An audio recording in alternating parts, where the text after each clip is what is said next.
Some moments in history are such where victory, even when it is within reach, suddenly slips away. The swords on the battlefield are still hot. The thunder of horses' hooves is still shaking the earth. And in the eyes of the soldiers, the sparkle of victory is still alive. But a single turn of fate changes the course of an entire war. And at that very turning point stood the battle of Sultan Jalaluddin Khwarazm Shah, where victory was near, but danger was even nearer. After Genghis Khan's escape, Sultan Jalaluddin had moved somewhat away from his original target. Yet despite that, he continued his storm-like assault on the heart of the enemy army. The Muslim warriors kept striking the Tatar ranks like lightning. But now the situation had begun to change. The news that Genghis Khan had escaped safely spread throughout the Tatar army. Knowing their leader was alive and secure, the enemy's morale slowly began to recover. Thus, the rear ranks of the Tatars reorganized themselves and pushed forward again, saving the heart of their army from total destruction.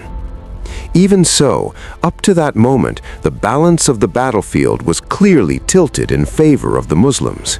Victory felt very close.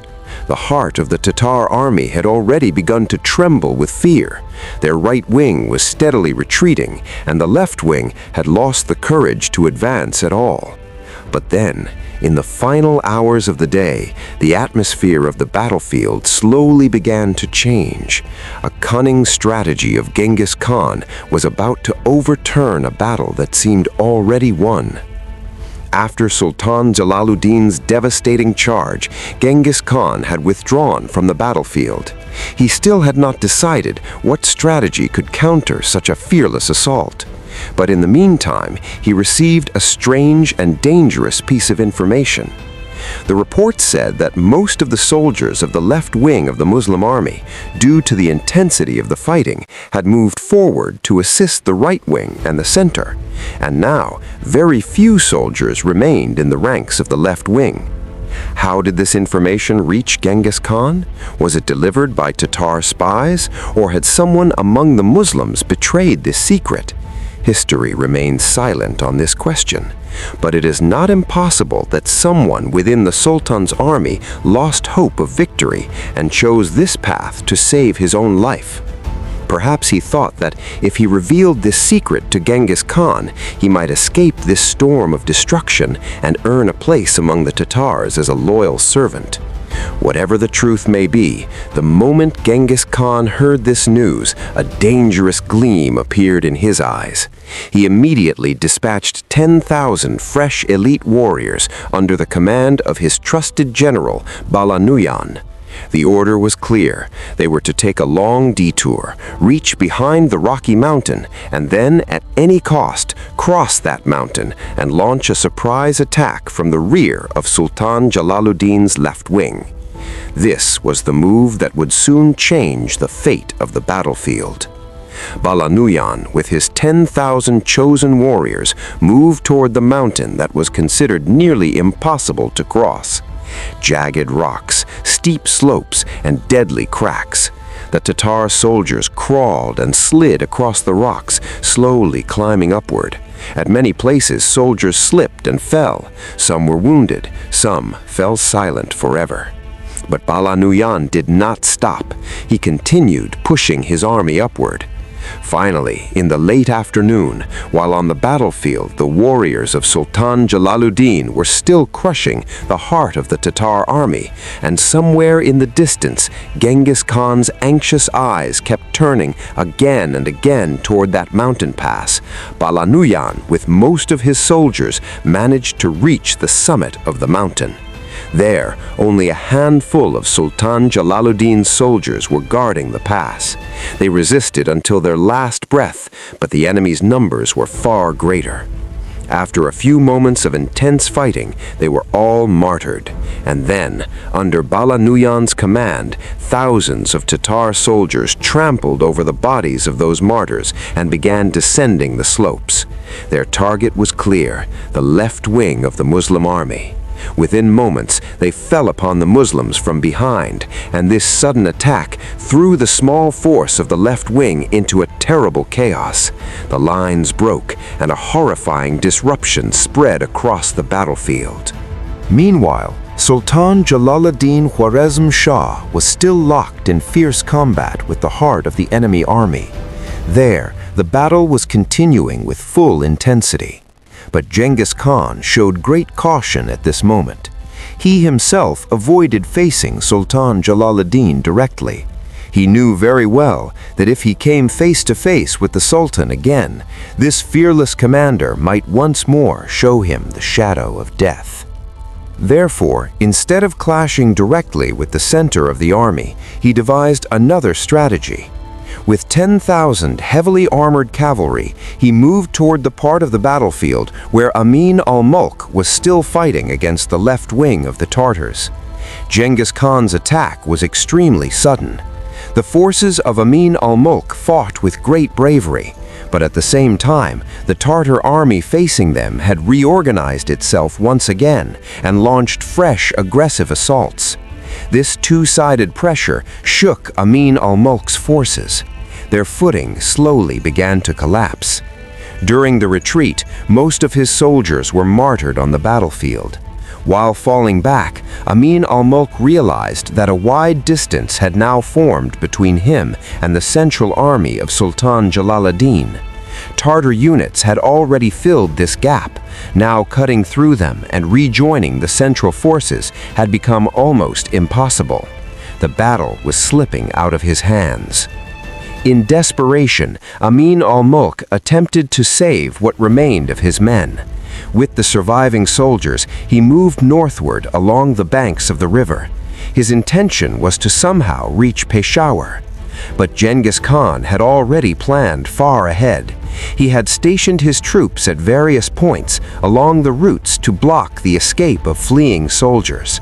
Thus, when Amin al-Mulk and his companions continued their retreat, after a short distance they found themselves surrounded by a strong Tartar force. After a brief but bloody clash, Amin al-Mulk, along with his companions, was martyred there. And thus, one of the strong wings of the Muslim army was permanently broken from the battlefield. After scattering the right wing of the Muslims, Genghis Khan, moving along the riverbank, turned toward the part of the battlefield where the central army, under the command of Sultan Jalaluddin, was still firmly holding its ground. Suddenly, he launched a powerful flank attack. Meanwhile, near the banks of the Indus River, a protective guard of Sultan Jalaluddin was stationed. When they realized that this strike of the enemy was directly targeting the Sultan's flank, they immediately stood like an iron wall. These were the loyal warriors who valued the Sultan's safety more than their own lives. They fought like men possessed. Swords shattered, shields were crushed to pieces, and one by one, they were all martyred. But with their blood, if only for a few moments, they managed to raise a protective shield around the Sultan. But now, the map of the battlefield had changed. Sultan Jalaluddin, who only a few hours earlier had been standing just a few steps away from a difficult yet possible victory, now, after the destruction of both his right and left wings, had read the writing of fate. A great struggle, a story of sacrifice and fearless devotion, was now moving towards its tragic end. Now Sultan Jalaluddin was facing the intense pressure of the Tatar army from three sides. Most of his soldiers had already been martyred on the battlefield, and now only one path remained before him: an honorable death. But the Sultan was not among those who surrender before their last breath. He gathered his remaining strength and once again launched a storm-like assault on the guards of Genghis Khan. Swords struck like lightning. Hundreds of Tatars covered in blood and dust began falling to the ground. But the enemy's numbers were still overwhelming. Gradually, the pressure of the Tatars continued to increase. Thus the Sultan, along with his remaining warriors, turned toward the last corner of the valley, the place where the mountain range and the Indus River embrace each other. The royal camp of the Sultan's army was also established in that direction, and there, the Sultan's wives and children were waiting for the decision of their fate. Meanwhile, the bloodthirsty Tatar army, crushing the Sultan's remaining soldiers, was rushing after them. Balanuyan, the same commander who had shattered the left wing of the Khwarazmian army, closed in from one side, placing the Sultan's remaining warriors under severe pressure. With every passing moment, the enemy's circle was tightening. Finally, after a retreat of nearly 5 miles, when Sultan Jalaluddin Khwarazm Shah reached near his royal camp, beside 2 towering rocks, only 700 loyal warriors remained with him. But these 700 were men who could stare death directly in the eyes. And the battlefield was now moving toward a moment that history would never forget for centuries. Now the battlefield was filled with nothing but dust. The clash of swords had faded, yet the earth was still soaked with the blood of warriors. Sultan Jalaluddin Khwarazm Shah, with only 700 loyal companions, stood between 2 massive rocks. Behind him were the roaring waves of the Indus River, and before him stretched the endless army of Genghis Khan.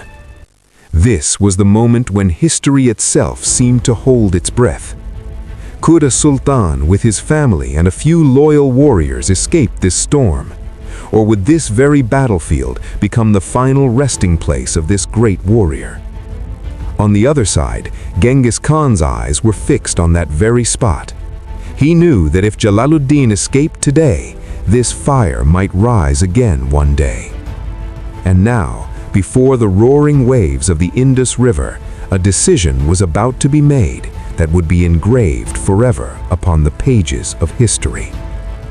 In the next part, we will see how Sultan Jalaluddin Khwarazm Shah turns the impossible into reality, how he entrusts his family to fate and makes a decision that leaves even Genghis Khan himself astonished, and how the roaring waves of the Indus River become witnesses to the determination of a sultan.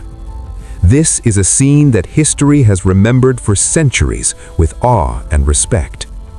The next part will bring a story where courage, sacrifice, and honor reach their highest example.